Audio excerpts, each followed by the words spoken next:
je me souviens, on avait programmé un week-end avec les jeunes et qui devait débuter le samedi, samedi 14 novembre. Et dans la nuit, dans la soirée du 13, on a appris le drame.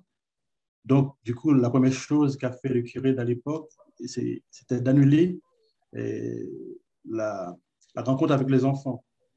Et on venait tous, les parents et quelques paroissiens dans l'église. Donc, ça nous faisait froid au dos d'entendre tout ça qui se passe dans le quartier. Donc, et puis, ce qui nous avait le plus marqué dans le quartier, il se trouve en face de notre église un café qui s'appelle Café des Anges et où travaillaient deux jeunes femmes comme serveuses. Et on a appris qu'elles étaient toutes les deux mortes à 1 kilomètre d'ici, dans un autre bar qui appartenait, ça c'est visiblement au même propriétaire du Café des Anges.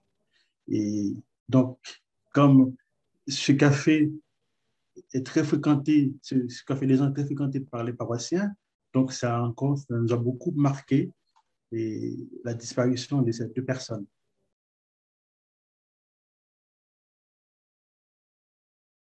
Ce que nous appréhendons pour le quartier aujourd'hui, c'est le travail de mémoire que va faire le procès. À cause du procès, la sensibilité va revenir. Elle va passer, comme toujours, par les tripes, par la tête.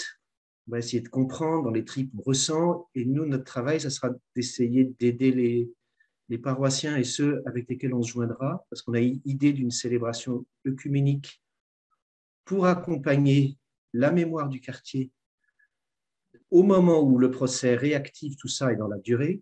Donc, essayer de faire redescendre dans le cœur ce qui est juste émotivité, voire violence, quelquefois mépris, qui va se diffuser, pour passer par le cœur et que les gens puissent se libérer de la charge affective du procès qui est nécessaire, qui est une bonne chose, mais qui va être dur à vivre sûrement, en particulier pour les habitants du quartier. Maintenant, 6 ans après les événements, comme le quartier a 3 dimensions, une dimension populaire, il a une dimension culturelle et il a une dimension de fête.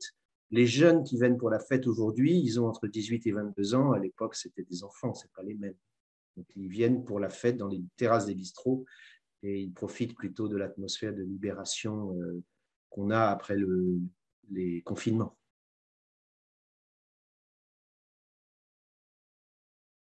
C'est constamment présent dans la mémoire des habitants qui sont là depuis 10 ou 15 ans. C'est une marque au fer rouge, c'est une pesanteur comme la mer pèse sur le fond de la mer. C'est présent. C'est un quartier, comme je vous disais, de fête et de passage, mais il y a aussi des habitants nombreux, des habitants de mentalité populaire pour laquelle ils ont été blessés dans ce qu'il y a de plus cher pour eux, qui est la solidarité dans la vie, dans l'aide vivre. En langage chrétien, ils ont été blessés au niveau de leur capacité d'aimer. Et donc, on continue à accompagner ces personnes, d'abord en laissant la libre expression quand elle vient de leurs angoisses. Et puis, il y a les commerçants. Tout à l'heure, Lamartine Valsin parlait de patrons du café en face de chez nous. Ce sont des mémoires blessées pour toujours. Et enfin, il existe quelques personnes qui ont été victimes de l'attentat et qui vivent toujours sur le quartier, qui étaient au Bataclan. Je vais lui donner un autre prénom, François, qui était fiancé avec Sophie, je change aussi le prénom, en 2015. Lui se trouvait au Bataclan, il a reçu une balle dans la tête, il a été entre la vie et la mort pendant des années, pendant des mois en urgence absolue, et puis récupération, il a récupéré 95-96% de ses capacités de cortex cérébral, et l'année dernière, on l'a accueilli avec sa fiancée pour préparer le mariage. Et il n'est pas arrivé en disant, vous savez, je suis une victime, c'est ma décoration. Il l'a dit au bout d'un moment, parce que c'est une personne humaine qui ne peut pas se laisser identifier à ce qu'elle a vécu. Elle pense à son avenir. Il pense à rendre amour pour amour à celle qui a eu peur de le perdre ou qui a eu très peur de le retrouver dans un état extrêmement diminué, ce qu'il n'est pas. Et préparation au mariage, je l'ai confié à un couple de la paroisse qui était lui aussi présent depuis longtemps et qui a découvert peu à peu, quand il en a fait mémoire dans son histoire, de cet accident absolument dramatique et qui est maintenant inscrit dans sa biographie. Voilà. Donc il le porte en lui, ça. Mais voilà, ils se sont mariés cet été. Voilà. Et eh bien, accompagner, ça demandait du tact, justement, ni pour surcharger, ni pour diviniser une victime, quoi. Ce serait horrible, ça.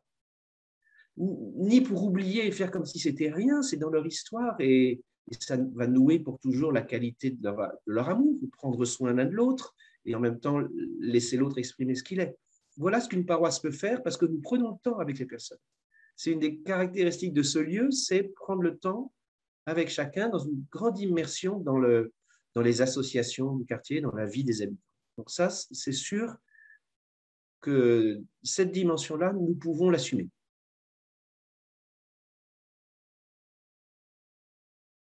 La nuit a toujours une fin et qu'on peut toujours traverser la nuit, même quand elle est très obscure, en se disant qu'elle va avoir une fin. Je pense à la nuit qu'ont vécu les familles, parce que perdre un jeune dans un accident, dans une maladie, c'est terrible, mais perdre un jeune parce qu'on est venu vous le tuer de l'extérieur, je pense que c'est vraiment, ça fait pour le coup autant de victimes qui sont invisibles. Et donc, le message d'espérance, c'est ces familles, après les angoisses de la nuit, certains ont retrouvé leur enfant mort, certains l'ont retrouvé blessé, certains l'ont réaccompagné depuis. C'est elles qui nous l'adressent. Voilà. C'est le prendre soin de l'autre blessé. C'est qu'un discours chrétien dont je suis désolé de dire qu'il est tellement universel et tellement simple. Ça se résume encore dans « aime ton prochain comme toi-même ». Ça fait de toi proche de celui qui est dans la peine. Ça, c'est le message qui peut apporter de la lumière. Après, que la justice passe et qu'elle permette aussi d'établir les responsabilités pour éviter des drames pareils autant qu'il est possible et pour savoir mieux les gérer quand ils surviennent.